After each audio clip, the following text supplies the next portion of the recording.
మాజీ MLA doctor Rajaiah Congress ప్రభుత్వంపై తీవ్ర విమర్శలు చేశారు. ముఖ్యమంత్రి రేవంత్ రెడ్డి మాదిగల వల్లనే తాను జడ్పీటీసీ, ఎమ్మెల్యే, ఎంపీ పదవులను పొందానని పదే పదే చెప్పినా ఆయన ప్రభుత్వం ఏర్పడి 17 నెలలు గడిచినా మాదిగల కోసం ఒక కొత్త పథకాన్ని కూడా ప్రవేశపెట్టలేదని ఆరోపించారు. ఇందిరమ్మ ఇళ్ల ఎంపిక విషయంలో మాదిగలకు అన్యాయం జరుగుతోందని ఆయనన్నారు.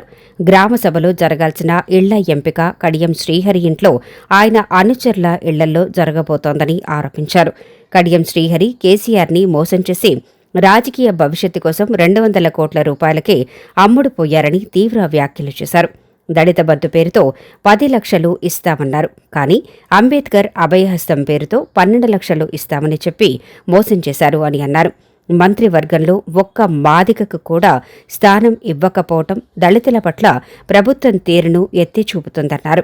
కడియం శ్రీహరి గారు 1994 నుండి 2004 మధ్య స్టేషన్ గణాపూర్ నియోజకవర్గంలో ఒక్క మాదిగ నేతను కూడా ఎదగనివ్వకుండా చేసిన చరిత్రను గుర్తు చేశారు. గబ్బెట బుచ్చయ్య, కాసం దర్గయ్య, వాసు, మారపాక రత్నం, మారపాక రవి లాంటి నేతలను వెనక్కు నెట్టి వెలుగులోకి రానివ్వలేదన్నారు. ఇప్పటికైనా స్టేషన్ గణాపూర్ నియోజకవర్గంలో 35% ఉన్న మాదిగలకు ఇళ్ల ఎంపికలోనైనా ప్రభుత్వ పథకాల అమల్లోనైనా తగిన ప్రాధాన్యత ఇవ్వాలని డాక్టర్ రాజయ్య డిమాండ్ చేశారు. ఈరోజు ఎక్కడ కూడా ఎస్సీలను ప్రత్యేక దృష్టితో చూడడం లేదు. గణపురం నియోజకవర్గంలో దాదాపు 35% ఎస్సీ వాళ్ళు ఉన్నారు.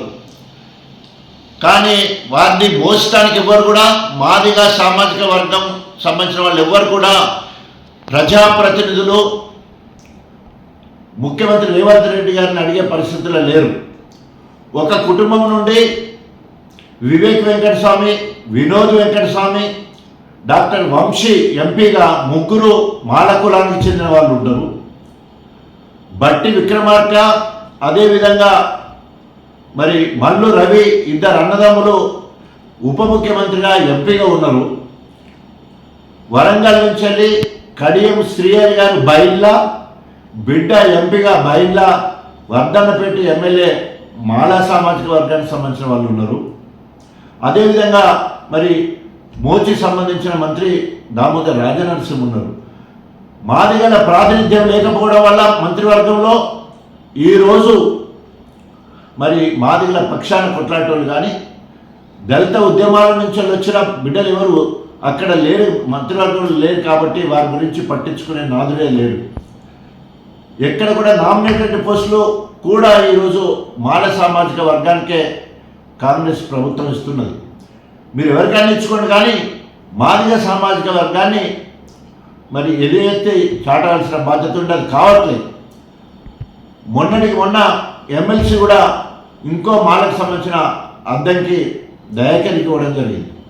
ఎందుకు ఈ మాట చెప్పాల్సి వస్తుందంటే మా మాదిగ సామాజిక సంబంధించిన మంత్రి కానీ లేదా ఎంపీ కానీ లేదా మంచి పొజిషన్లో మరి ఉండేది ఉంటే ఈరోజు మా పక్షాన పోరాడేవాళ్ళు.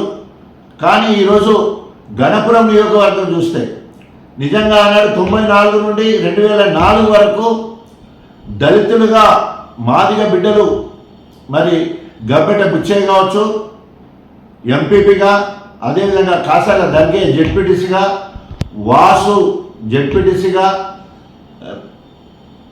మారపాక రత్నం ఎంపీపీగా, అదేవిధంగా మారపాక రవి ఎంపీపీగా పనిచేసేళ్ళు. కానీ ఈరోజు వారి బ్రతుకులు శిథిలమైపోయిన, ఎక్కడ కూడా మరి వారు వెలుగులో లేని పరిస్థితి కనబడతా ఉన్నది. ఆనాడు మాదిగ బిడ్డలు అనేక మంది ఎన్కౌంటర్లో, నకిలీ ఎన్కౌంటర్లో కడియం శ్రీ హయాంలో చంపబడ్డారు. మరి ఈ రోజైనా కనీసం అభివృద్ధి కోసము, మార్పు కోసము మేము కష్టపడి బీఆర్ఎస్ పార్టీ కార్యకర్తలు, నాయకులు కష్టపడి కడియం శ్రీని గెలిపిస్తే ఈరోజు అభివృద్ధి కోసము నేను కాంగ్రెస్కు పోయినానని చెప్పి కళ్ళవల్లి మాటలు చెప్తున్నాను కడియం. ఆయన పోయింది కావ్య కోసమే. కావ్యను ఎంపీగా చేయాలనే ఉద్దేశంతో 200 కోట్లకు అమ్ముడు పోయి మరి ఈరోజు నమ్మక ద్రోహం చేయడం జరిగింది. తిన్నింటి వాసాలు లెక్క పెట్టి కడియం శ్రీహరి గారు కేసీఆర్ గారికి మరి వెన్నుపోటు పడవడం జరిగింది. 17 నెలల్లో ఒక దళితుల కోసము ఒక సంక్షేమ కార్యక్రమం కానీ, దళితుల అభివృద్ధి కోసము ఒక ఒక కొత్త ప్రాజెక్టును తీసుకొచ్చి వాళ్ళ ఎదుగుదలకు తీసుకున్న కార్యక్రమం కానీ, ఇచ్చిన హామీలు నెరవేర్చడం కానీ ఏది కూడా ఇప్పటివరకు మొదలు కూడా పెట్టలేదు. ప్రియతమ తొలి ముఖ్యమంత్రి కేసీఆర్ గారు దళితుల సమగ్రాభివృద్ధి కోసం దళితుల కుటుంబాలు దాదాపు 18 లక్షల కుటుంబాలు ఉంటే ప్రతి కుటుంబాన్ని లక్షాధికారి చేయాలని, దళిత బంధు పేరుతో 10 లక్షలు ఇవ్వాలనే ఆలోచనతో దాదాపు మొదటి విడతలోనే 40,000 కుటుంబాలు